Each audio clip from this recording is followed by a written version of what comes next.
ஒரு கடிதம் சில வரிகள், ஆனால் அதன் பின்னால் மறைந்திருக்கும் உண்மை, உறவு, வலி, நம்பிக்கை இவை அனைத்தையும் ஒரே நூலில் கோர்த்து காட்டும் அதிசய கலை இந்த கதையில் ஒளிந்திருக்கிறது. இந்த கதையை கேட்கும் ஒவ்வொரு மனதிலும் ஒரு சின்ன சலனத்தை ஏற்படுத்தி நாம் வாழ்கிற வாழ்க்கை உண்மையிலேயே என்ன என்று கேட்க வைக்கும் வல்லமை இதற்கு உண்டு. இந்த கதையை கேட்கத் தொடங்கும் முன் ஒரு விஷயம் மட்டும் நினைவில் இருக்க வேண்டும். இது வெறும் கடிதம் அல்ல, ஒருவரின் இதயத்தின் குரல். புதுமைப்பித்தன் அவர்களின் கடிதம் சிறுகதை. சிங்காரவேலு ஓர் இலக்கிய கர்த்தா. வாழ்க்கையின் லட்சியங்களை, வாழ்க்கையின் சிக்கல்களை, ஏன் வாழ்க்கையையே திறந்து காண்பிக்கும் ஜன்னல்கள்தாம் சிறுகதைகள் என்றால் அவைகளுக்கு உதாரணம் சிங்காரவேலுவின் கதைகள். பேனாவை வைத்துக்கொண்டு கோணாகி விடுவோம் என்று அவர் ஒரு நாளும் கனவு காணவில்லை. ஆனால் பேனாவை வைத்துக்கொண்டு பிச்சை எடுக்க வேண்டும் என்று நினைக்கவும் இல்லை. அவருடைய சிறுகதைகளை பொறுத்தவரை சமூகம் 100 பேரில் அவரை ஒருவராக மதித்தது. 3/4 பேருக்கு அழகு என்பது என்ன என்று தெரியாது. சிலருக்கு அழகாயிருக்கிறது என்று முதலில் சொல்லுவதற்கு தைரியம் இல்லை. இந்த மாதிரியான சமூகத்தினிடையே சிங்காரவேலு உயிர் வாழ வேண்டுமென்றால் வாழ்க்கை உண்ணாவிரதத்தில் முக்தி அடைந்திருக்க வேண்டும். அல்லது ஏதாவது கருணை மிகுந்த தெய்வம் அட்சய பாத்திரம் ஒன்றை கொடுத்து வைத்துவிட்டு போயிருக்க வேண்டும்.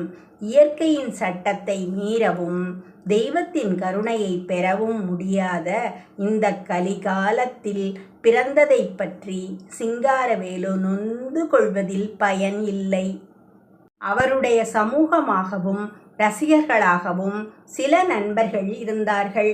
அதனால் அவருக்கு பசி என்ற கவலை ஏறக்குறைய இல்லை எனலாம். ஏனென்றால் அவருடைய தேவைகள் வெகு கொஞ்சம். குடும்ப பாரம் கிடையாது. கனவு கண்டு கொண்டிருப்பதற்கு போதிய அவகாசம் இருந்தது. எனினும் அதை இலக்கியமாக வடிவெடுக்க வைக்கும் ஊக்கம் குறைந்து வர ஆரம்பித்தது. புகழ் இல்லாமல் இலக்கிய கர்த்தா உயிர் வாழ முடியாது. முகஸ்துதி வேண்டாம். இல்லாததை நீங்கள் சொல்லிவிட வேண்டாம். செய்வது சரிதான், நன்றாயிருக்கிறது என்று சொல்லவாவது வேண்டாமா? நேர்மையான புகழ் இலக்கிய கர்த்தாவுக்கு ஊக்கமளிக்கும் உணவு. இதை கொடுக்கக்கூட சக்தியற்ற கோழையான ஒரு சமூகத்திற்கு என்ன எழுதி கொட்ட வேண்டியிருக்கிறது? இதில் வாழும் கிரந்தகர்த்தா மனமிடிந்து பாழாய் போவான். ஆனால் சிங்காரவேலு இப்படி நாசமாவதற்கு கோழையல்லர். தைரியத்தினால் ஏற்பட்ட மனக்கசப்பு அவரை ஒன்றும் எழுதவிடவில்லை. அவர் சமூகத்தில் நம்பிக்கை வைத்த மனிதர். ஓடித் தளர்ந்த சிந்தனைகள் எல்லாம் ஈட்டி குத்தும் மாதிரி கதைகளை சிருஷ்டித்தன. அன்று எப்பொழுதும் போல் அந்த தனியறையில் பாயில் உட்கார்ந்து கொண்டிருக்கிறார். வெற்றிலையை மென்று மென்று துப்பியாகிவிட்டது. என்ன செயற்கை ஊக்கம் கொடுத்தாலும் அந்த கதையை தொட முடியவில்லை. 7 நாட்களாக இந்த கதிதான்.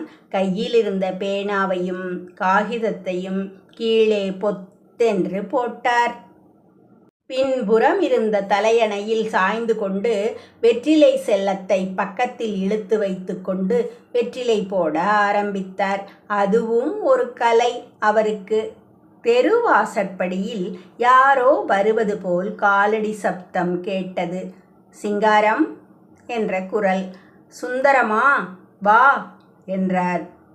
அவருடைய நண்பர் சுந்தரம் வந்து பக்கத்தில் உட்கார்ந்து கொண்டு, என்ன வெளியே போகலாமா? மணி 5 இருக்குமே என்றார். வெற்றிலையை போடு முதலில். என்ன, இன்னும் கதையை முடிக்கவில்லையே? ஆரம்பம் வெகு ஜோராய் இருக்கிறது. சீக்கிரம் முடியுங்கள். ஆமாம், வேலையில்லை. எழுதி தூக்கி நிறுத்துகிற அவசரம் ஒன்றுமில்லை. என்னடா நல்ல கதையை ரசிக்கிறதற்கு ஒரு பயலும் இல்லை. சும்மா எழுது எழுது என்றால் நான் பகுத்தறிவற்ற குயில் இல்லை. எனக்கு நான் எழுதுவதை சரி, நன்றாயிருக்கிறது என்று சொல்ல 4 பேர்கள் வேண்டும். சுற்றி ஒன்றுக்குமற்ற கழுதைகளை வைத்துக்கொண்டு என்ன செய்கிறது என்றார் சிங்காரம். இப்பதற்கு நாங்கள் எல்லோரும் இல்லையா என்றார் சுந்தரம். நீ எனது சிநேகிதன், உனக்கு என்மேல் பிரேமை. நான் என்ன எழுதினாலும் உனக்கு நன்றாகத்தான் தெரியும். 3வது மனிதன் எவனாவது இதுவரை என் கதை நன்றாக இருக்கிறது என்று சொல்லி இருக்கிறானா?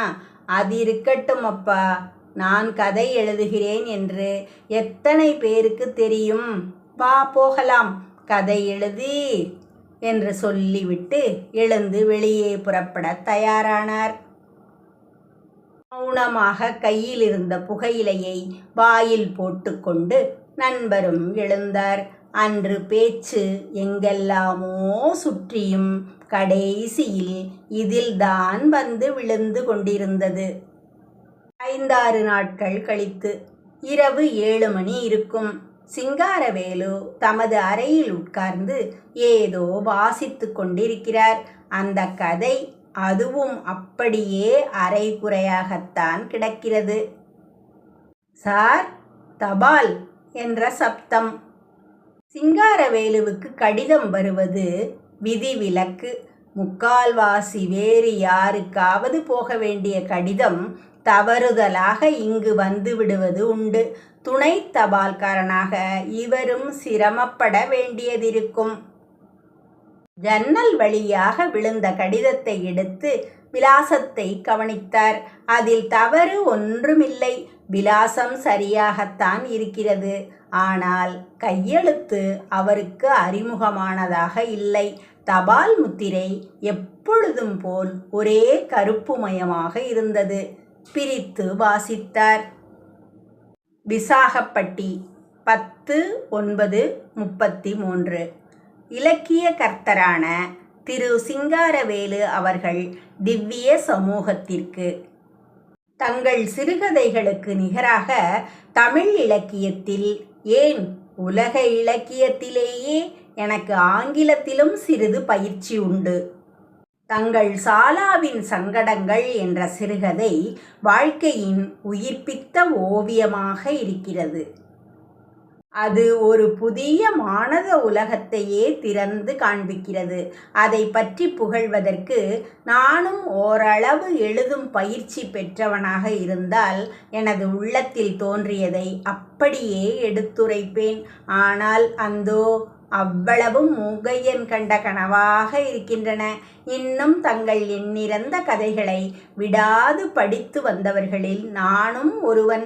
இன்னும் புதிய கற்பனைகளை, கனவு லோகங்களை சிருஷ்டிக்க இறைவன் தங்களுக்கு போதிய சக்தி அருள்வானாக. இப்படிக்கு தங்கள் விதேயன் நாகப்பன். கடிதத்தை வாசித்ததும் முகம் மலர்ச்சியடைந்தது, உள்ளம் பூரிப்படைந்தது, குதூகலம் பிறந்தது. மறுபடியும் வாசித்தார், இன்னொரு முறையும் வாசித்தார். அந்த கடிதம் அவருடைய ஒரு பெரிய தாபத்தை தீர்த்தது. நீ ஒருவன்தான் எண்ணிறந்தவர்களில் ஒருவனல்லன். சமூகத்தில் கொஞ்சம் நம்பிக்கை இருக்கத்தான் செய்கிறது, முழு மோசமில்லை என்று தனக்குள் சொல்லிக் கொண்டார். கடிதத்தை சுந்தரத்திற்கு காட்ட வேண்டும் என்ற ஆசை. ஆனால் அதில் என்னதான் இருக்கிறதோ? மறுபடியும் படிக்க ஆரம்பிக்கிறார். நாகப்பனுக்கு ஒரு நீண்ட கடிதம் எழுத வேண்டும் என்று நிச்சயித்தாகிவிட்டது. மறுபடியும் படிக்க ஆரம்பித்த பிறகு மனது திடீரென்று மாறுகிறது. சில எழுத்துக்கள் தமக்கு அறிமுகமான யாரோ ஒருவரின் கையெழுத்து மாதிரி தெரிகின்றன. ஆமாம், யாரோ நமக்கு தெரிந்த பயலுடைய வேலைதான். இல்லாவிட்டால் என் விலாசத்தை விசாகப்பட்டிக்கு யார் கொண்டு போய் கொடுக்க போகிறார்கள்? இந்த புழுகு மூட்டையை என்னிடமா அவிழ்க்க வேண்டும்? சீச்சி, முட்டாள், கோழை, தைரியம் இருந்தால், உண்மையில் ரசித்தால், பகிரங்கமாக பத்திரிகைக்கு ஏன் எழுதக்கூடாது?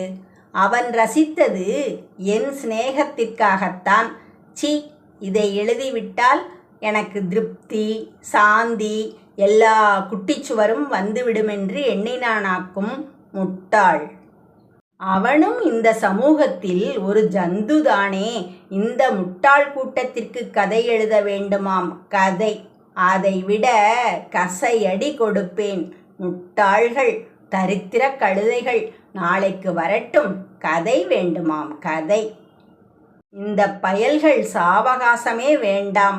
தொலைந்தால்தான் இந்த பீடை ஒளியும். உண்மை பற்றுதலை காண்பிக்க தைரியமில்லாத கோழைகள். கடிதம் எழுதினானே, கடிதம். என்னை முட்டாள் என்று நினைத்து கொண்டானா?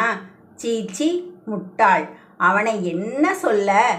பெற்று வளர்த்த சமூகம் இப்படிப்பட்டது. இதற்காக எழுதாமலும் இருக்கிறதில்லை. காகிதம் எரியும் நாற்றம் அறை முழுவதும் பறந்தது. விளக்கும் கரிபிடித்து எரிந்து எண்ணெயற்று சோர்ந்து மங்கிக் கொண்டே வந்தது. வெற்றிலை பெட்டியை எடுக்கும் சப்தம். சிங்காரவேலு வெற்றிலை போட்டுக்கொண்டார். விளக்கு அணைந்தது. அவர் மனத்தில் புழுங்கிய தணலும் அவிந்தது. அன்று அவர் வெகுநேரம் தூங்கவில்லை. இந்த மாதிரி அசட்டுத்தனமான சமூகத்தை எப்படி தூக்குவது? கோழைத்தனம் பிறப்புரிமையாக இருக்கிற இந்த புழுக்களை மனிதர்களாக்குவது எப்படி? இருள் இருந்தால்தானே ஒளி. ஒளி வராமல் போய்விடுமா? அதுவரை காத்திருக்க வேண்டியதுதான். எத்தனை காலமோ? ஒளி வரும்போது நாம் இருக்க வேண்டும் என்ற அவசியம் உண்டா? எனது சிருஷ்டிகள் இருந்தால் போதும்.